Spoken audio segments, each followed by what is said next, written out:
we've turned the page. We're moving on to this year. What does that mean to you? Like, does that mean questions are out of bounds? You're going to avoid it. The rest of the media is going to avoid it. Or do you leave that up to individual players to tell you, yeah, I'm not talking about that? Yeah, I mean, look, that's going to happen at various points here early in camp about the repeat question, right? I don't think there's any avoiding it. And I guess in some ways the question will have to be asked. And we saw 2 years ago how, that question was asked a lot, not repeating, but getting back to the Super Bowl. And certainly having to do that again factored into, I think, what we saw that year in terms of the regression. It's always difficult to repeat. We know that. The Eagles, though, I think have kind of reached a level now here over the last, 4 or 5 years with Nick Sirianni, that they're a playoff-bound team every year. Certainly, I think that's to be expected this year. So, there's an element of them, not having maybe to answer the question about, whether they can contend or not. But, again, I get a little more granular on the team and a little more detail-oriented on the team. The way I look at it, just, looking more at position battles, looking more at roster spot battles, looking more at, the changes and the new additions than I do kind of that big picture question because, yeah, it's out there, but I feel like there's more important things, I think more specific things that we can be focusing on when we're talking about this team. We as Eagles fans, and of course the Eagles themselves, were spoiled by Quinyon Mitchell, Cooper DeJean, and Jalix Hunt all performing in their rookie years. Of the top 3 picks from this previous draft, Jahad Campbell, Andrew Makuba, Ty Robinson, I'll just ask you, Jeff, which player do you think will probably have the biggest role on the Eagles this upcoming season, whether or not they make a major impact or not? I think a lot of that will depend upon the injury that Jahad Campbell is returning from surgery to his shoulder. He didn't do anything in the spring, and we'll see. I think Vic Fangio had said back in May that he won't be back sometime until mid-August, somewhere around there. We'll see how that plays out, but that's going to set him back considerably. And at that position, off-ball linebacker, there's a lot to learn, there's a lot to understand, and my expectation is that he won't be starting right away because of that, partly because of that. So I guess Andrew Makuba is the guy. That safety spot is open. He got first-team reps right away with the veteran group.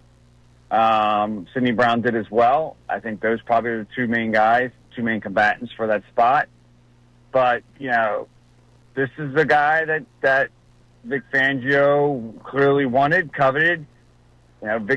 Sidney Brown was drafted before Vic got here. Vic's language on Sidney hasn't been overwhelming. That they only drafted him 2 years ago, and it took 2 years before they decided to draft someone else to fill that spot. So my expectation is probably more Makuba than Campbell, but we'll see how things play out. We'll see how that shoulder is feeling once we get back to camp. Jeff, you have documented for the fan base over the years how Howie, during training camp, has poached off of other people's roster cuts or grabbed some low-price veterans who other teams have sent packing.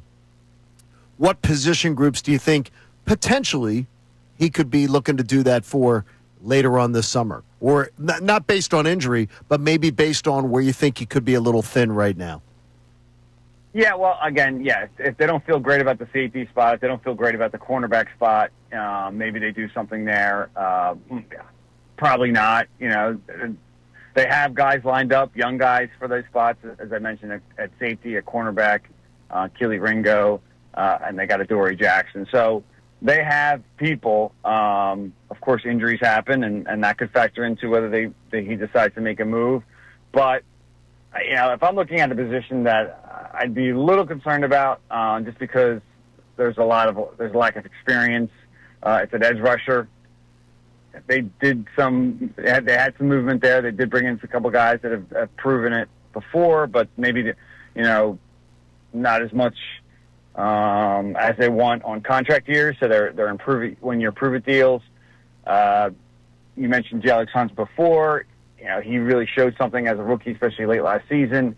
But, you're asking a lot for him to come in there and start right away. So I could see them maybe, picking up someone here and there at that spot. Defensive tackle looks like they had 3 guys working out just recently. But I don't think it's anybody that's going to really kind of particularly move the needle. Yeah, I'll just ask you, any chance for Trey Hendrickson, just because he's not at camp and we know how this contract saga is happening between him and the Bengals?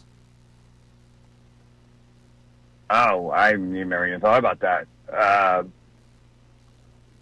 Hendrickson, really? Okay. I'm asking because Trey Hendrickson's not reporting to camp, so we've reached that point of the summer where he hasn't gotten his money, and he told Adam Schefter about 20 minutes ago that he will not be reporting to training camp until he gets his contract. So yeah, I get right. I was like, you guys asking these questions, people asking these questions. Never say never, right? Right.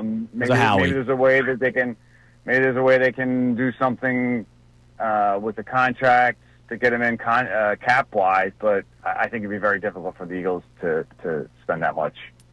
You think you'll see any difference in Nick Sirianni now that he's got a ring on his finger? As far as just his you've seen coaches develop over the years. You saw Andy Reid and how he developed and grew as a coach. You saw how a ring affected Doug Peterson. How do you think that ring is going to affect Nick Sirianni and maybe his relationship with you guys, with his stature as an NFL head coach? I think it's a fair question because you mentioned Doug, and I just don't think Doug was the same. It wasn't just him, obviously, for why that team plummeted the way it did over like kind of a 3 or 4 year regression to the point where they went 4-11-1, and he was fired. There are a lot of factors in that decline. Nick, I think, has a little more energy for the job. Let's put it that way. It seemed like Doug was kind of more like doing it, not because he didn't want to do it, or not that he think he wasn't capable, but he kind of walked into it a little bit more, where it's like, this is just all that Nick has ever wanted to do. And I think he's kind of in this for the long haul. I think, the energy is there. And winning, I don't think it's just him being satisfied just with one. I think that he wants to kind of build, legacy here. There are questions about, how much he has contributed to the team's success, et cetera. I don't think he cares as much about that kind of stuff. He's willing to be kind of in the background to an extent, which is weird to say for a head coach, but he's selfless that way. So I don't think Nick's going to change. He is who he is. Now, obviously, what comes with that is a little bit of immaturity, brashness, all that other stuff that we've talked about before that maybe have gotten him into trouble before. But that's just Nick being Nick, and at this point, I think the Eagles embrace it because there is so much other positive that comes with him as head coach. Jeff, listen, man, it's good to have you back. It's good to have the Eagles back, and I'm sorry that your summer vacation is officially over. Yeah. I'm not. I get to read his stuff, so I'm not. I'm sorry, Jeff. I'm not. But hope you had a good time. Well, I appreciate it. Hey, guys, you just got to hear from Jeff McLane, and he joins us every single Tuesday on Kincade and Salciunas. I think that's pretty great.